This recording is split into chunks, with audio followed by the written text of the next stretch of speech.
সবাইকে স্বাগত জানাচ্ছি বিডিভিউজের বিশেষ বুলেটিনে। আপনাদের সাথে আছি আমি সুস্মিতা দাস। ইরানের পররাষ্ট্রমন্ত্রী আব্বাস আরাকচি বলেছেন, যুদ্ধ বা আলোচনার জন্য প্রস্তুত ইরান। ভারতের নয়াদিল্লিতে ব্রিক্স পররাষ্ট্রমন্ত্রীদের সম্মেলনের ফাঁকে এক সংবাদ সম্মেলনে ইরানের পররাষ্ট্রমন্ত্রী বলেছেন, ইরান একই সঙ্গে যুদ্ধ ও আলোচনার জন্য প্রস্তুত।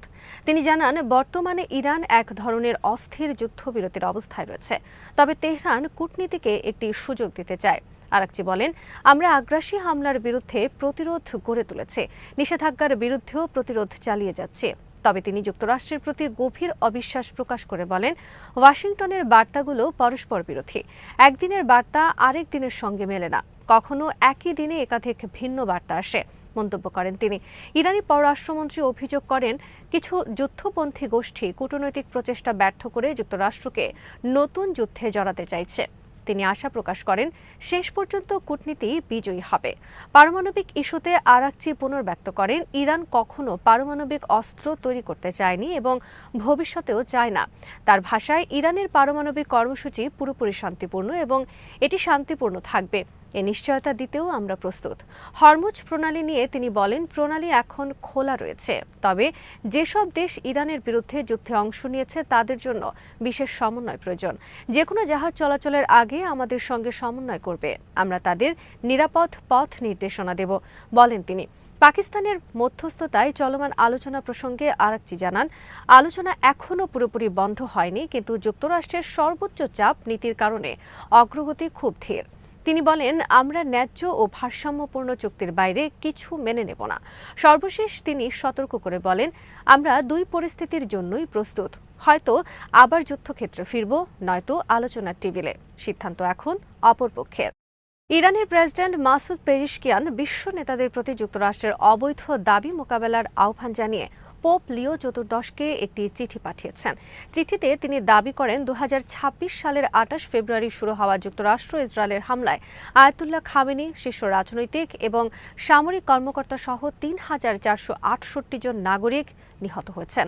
পাশাপাশি স্কুল, বিশ্ববিদ্যালয়, হাসপাতাল, ধর্মীয় স্থাপনা ও গুরুত্বপূর্ণ অবকাঠামো ব্যাপকভাবে ধ্বংস হয়েছে, যা তিনি স্পষ্ট যুদ্ধাপরাধ হিসেবে উল্লেখ করেন। পবিত্র কোরআন ও বাইবেলের উদ্ধৃতি দিয়ে অহংকার ও আগ্রাসনের নিন্দা জানিয়ে পেজিশকিয়ান হামলার ঘটনায় পোপের নৈতিক, যৌক্তিক ও ন্যায়সঙ্গত অবস্থানের প্রশংসা করেন। তিনি বলেন, চলমান আলোচনার মধ্যেই মিথ্যা অজুহাতে এই হামলা চালানো হয়েছে এবং যুক্তরাষ্ট্রের প্রেসিডেন্টের ইরানের ঐতিহাসিক সভ্যতা ধ্বংস করার বক্তব্য তাদের সীমাহীন শক্তির ভ্রান্ত ধারণাকে প্রকাশ করেছে। ইরানে বিভিন্ন ধর্মীয় সম্প্রদায় শতাব্দীর পর শতাব্দী শান্তিপূর্ণভাবে সহাবস্থান করছে উল্লেখ করে তিনি বলেন, ইরান কখনো প্রতিবেশী রাষ্ট্রগুলোকে হুমকি দেয়নি, তবে পারস্য উপসাগরীয় দেশগুলোর মার্কিন ঘাঁটি ব্যবহার করে হামলা চালানো হলে আত্মরক্ষার বৈধ অধিকার প্রয়োগ করে ইরান সংশ্লিষ্ট স্বার্থে পাল্টা আঘাত হানতে বাধ্য হয়েছে। হরমুজ প্রণালীর নিরাপত্তাহীনতার জন্য তিনি যুক্তরাষ্ট্রের হামলা ও নৌ অবরোধকে দায়ী করেন এবং বলেন, পরিস্থিতি স্বাভাবিক হলে আন্তর্জাতিক আইনের আওতায় স্বাভাবিক নৌ চলাচল পুনরায় চালু হবে। চিঠির শেষাংশে তিনি পাকিস্তানের মধ্যস্থতায় আলোচনা সহ কূটনৈতিক প্রচেষ্টার প্রতি ইরানের অঙ্গীকার পুনর্ব্যক্ত করে বলেন, যুক্তরাষ্ট্রের অবৈধ দাবির বিরুদ্ধে ইরানের অবস্থান আন্তর্জাতিক আইন ও মানবিক মূল্যবোধ রক্ষার সংগ্রাম। উপসাগরীয় দেশগুলোতে ইরানের হামলার জবাবে যৌথ সামরিক পদক্ষেপ নেওয়ার জন্য সৌদি আরব ও কাতারকে রাজি করাতে চেষ্টা করেছিল সংযুক্ত আরব আমিরাত, তবে তাদের সেই চেষ্টা ব্যর্থ হয়েছিল বলে গতকাল শুক্রবার ব্লুমবার্গের এক প্রতিবেদনে উল্লেখ করা হয়েছে। গত 28 ফেব্রুয়ারি যুক্তরাষ্ট্র ও ইসরায়েল ইরানে যৌথ আগ্রাসন চালানোর পরপরই সংযুক্ত আরব আমিরাতের প্রেসিডেন্ট মোহাম্মদ বিন জায়েদ, সৌদি আরবের যুবরাজ মোহাম্মদ বিন সালমান সহ উপসাগরীয় নেতাদের সঙ্গে বেশ কয়েকবার ফোনে কথা বলেন। যুক্তরাষ্ট্র ইসরায়েলের আগ্রাসনের জবাবে তেহরান উপসাগরীয় দেশগুলোকে লক্ষ্য করে হাজার হাজার ক্ষেপণাস্ত্র ও ড্রোন ছোড়ে। 2021 সালে আব্রাহাম অ্যাকর্ডস চুক্তির অধীনে ইসরায়েলের সঙ্গে সম্পর্ক স্বাভাবিক করা সংযুক্ত আরব আমিরাতকে এই প্রতিশোধের মূল ধাক্কাটা সামলাতে হয়েছে। দেশটির ওপর প্রায় 3000 ক্ষেপণাস্ত্র ও ড্রোন আঘাত এনেছে। সৌদি যুবরাজ মোহাম্মদ বিন সালমান এবং উপসাগরীয় অঞ্চলের অন্যান্য নেতা ইরানের ওপর সমন্বিতভাবে হামলা চালানোর বিষয়ে মোহাম্মদ বিন জায়েদের অনুরোধ প্রত্যাখ্যান করেন। এই প্রতিবেদনটি স্পষ্ট করে দেয়, ইরানের বিরুদ্ধে যুদ্ধ কিভাবে সৌদি আরব এবং সংযুক্ত আরব আমিরাতের মধ্যে উত্তেজনা আরও বাড়িয়ে দিয়েছে। অথচ অভিন্ন শত্রুর বিরুদ্ধে উপসাগরীয় দুই প্রতিদ্বন্দ্বী দেশের এক হওয়ার কথা ছিল। এখন জানা যাচ্ছে সৌদি আরব ও সংযুক্ত আরব আমিরাত উভয় দেশে ইরানের ওপর প্রতিশোধমূলক হামলা চালিয়েছিল, তবে তারা তা করেছিল যার যার মতো আলাদাভাবে।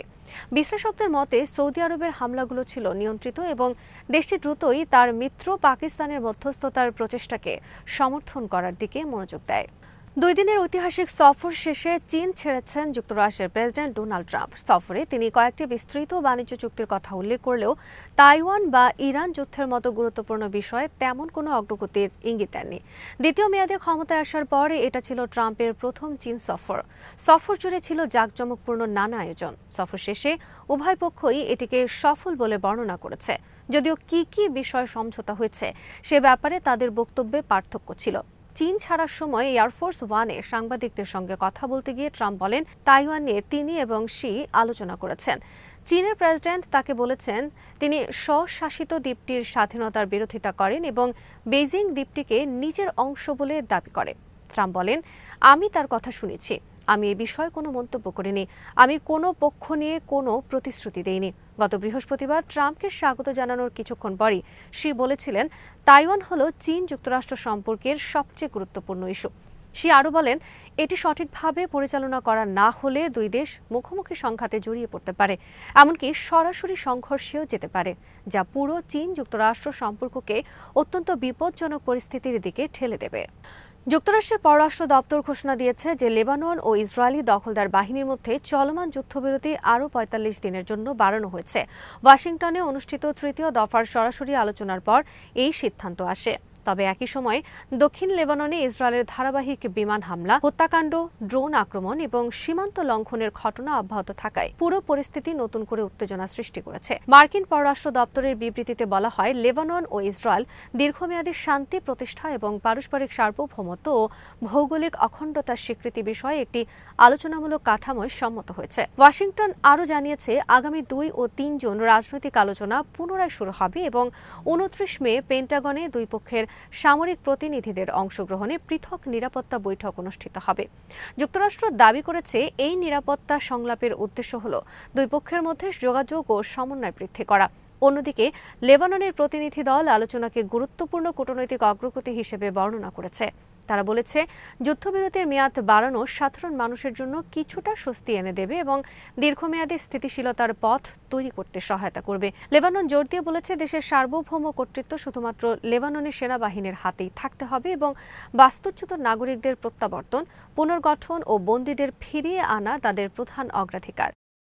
ইসরায়েল শুক্রবার দাবি করেছে যে তারা গাজা সিটিতে চালানো এক বিমান হামলায় হামাসের সামরিক শাখা ইস আল দিন আল কাসাম ব্রিগেডের শীর্ষ কমান্ডার ইস আল দিন আল হাদ্দাদকে লক্ষ্য করে হামলা চালিয়েছে। ইসরায়েলি সংবাদপত্র ইয়েদিওত আহরনথের প্রতিবেদনে বলা হয়, ইসরায়েলি বাহিনী গাজা সিটিতে একটি নির্দিষ্ট স্থাপনায় গোয়েন্দা তথ্যের ভিত্তিতে এই হামলা চালায়, যেখানে আল হাদ্দাদ অবস্থান করছিলেন বলে ধারণা করা হয়। তবে হামলার পরপরই হামাসের পক্ষ থেকে এ বিষয়ে কোনো আনুষ্ঠানিক প্রতিক্রিয়া বা নিশ্চিত তথ্য পাওয়া যায়নি। ফলে আল হাদ্দাদ নিহত হয়েছেন কিনা তা এখনও স্পষ্ট নয়। ইসরায়েল দীর্ঘদিন ধরেই হামাসের সামরিক ও রাজনৈতিক নেতৃত্বকে লক্ষ্য করে ধারাবাহিক অভিযান পরিচালনা করে আসছে। গাজায় চলমান সংঘাতের মধ্যে ইসরায়েলি বাহিনী নিয়মিত বিমান হামলা ও স্থল হামলা, লক্ষ্যভিত্তিক হত্যাকাণ্ড চালিয়ে যাচ্ছে। অপরদিকে হামাসও এসব হামলার জবাবে প্রতিরোধ অব্যাহত রাখার ঘোষণা দিয়ে আসছে। সাম্প্রতিক এই হামলার ঘটনাকে মধ্যপ্রাচ্যের চলমান উত্তেজনার নতুন অধ্যায় হিসেবে দেখা হচ্ছে। বিশ্লেষকদের মতে, যদি সত্যি আল হাদ্দাদ এই হামলায় নিহত হয়ে থাকেন, তবে তা হামাসের সামরিক কাঠামোর জন্য বড় ধাক্কা হতে পারে। তবে একই সঙ্গে এর ফলে গাজায় সংঘাত আরও তীব্র হওয়ার আশঙ্কা বাড়ছে। আন্তর্জাতিক মহল ইতোমধ্যে গাজায় সহিংসতা বন্ধ এবং বেসামরিক নাগরিকদের সুরক্ষায় নতুন করে আহ্বান জানিয়েছে। আজ এখানেই শেষ করছি। সবাই ভালো থাকুন, সুস্থ থাকুন আর দেখতে থাকুন বিডি ভিউজ। চ্যানেলটি ভালো লাগলে সাবস্ক্রাইব করুন, সংযুক্ত থাকুন আমাদের ফেসবুক পেজে।